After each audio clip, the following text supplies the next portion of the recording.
വയോജനങ്ങൾക്കെതിരെയുള്ള അതിക്രമങ്ങൾ അനുദിനം വർദ്ധിക്കുകയാണ്. കൊല്ലത്ത് വൃദ്ധയെ സ്കൂൾ അധ്യാപികയായ മരുമകൾ ക്രൂരമായി മർദ്ദിച്ചതിന്റെ ദൃശ്യങ്ങൾ കേരളത്തെ ആകെ നടുക്കിയിരുന്നു. ഇപ്പോഴിതാ സമാനമായ മറ്റൊരു വാർത്ത കൊട്ടാരക്കരയിൽ നിന്ന് വരുന്നു. ഓടനാവട്ടത്താണ് വയോധികയെ ബന്ധുവായ സ്ത്രീ ഉപദ്രവിച്ചത്. തള്ളിയിട്ടതിനെ തുടർന്ന് വൃദ്ധയുടെ തുടയെല്ല് പൊട്ടുകയും കൈക്കും തലയ്ക്കും പരിക്കേൽക്കുകയും ചെയ്തു.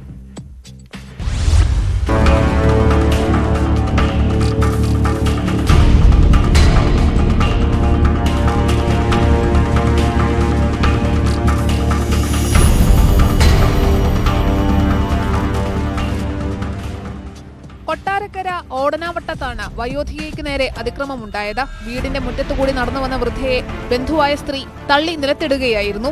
അതിക്രമത്തിൽ കുടവട്ടൂർ താഴതിൽ വീട്ടിൽ സരസമ്മയുടെ തുടയെല്ല് പൊട്ടുകയും കൈക്കും തലയ്ക്കും പരിക്കേൽക്കുകയും ചെയ്തു.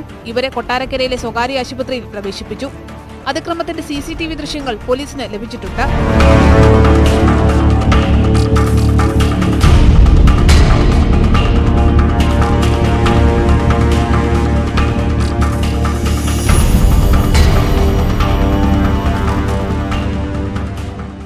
ഓടനാവട്ടം കുടവട്ടൂർ അമ്പലത്തുംകാലയിലാണ് സംഭവം.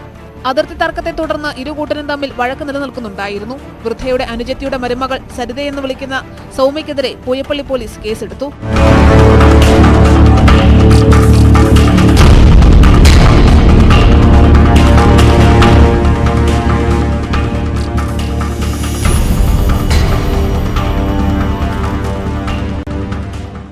ന്യൂസ് 18 കൊട്ടാരക്കര.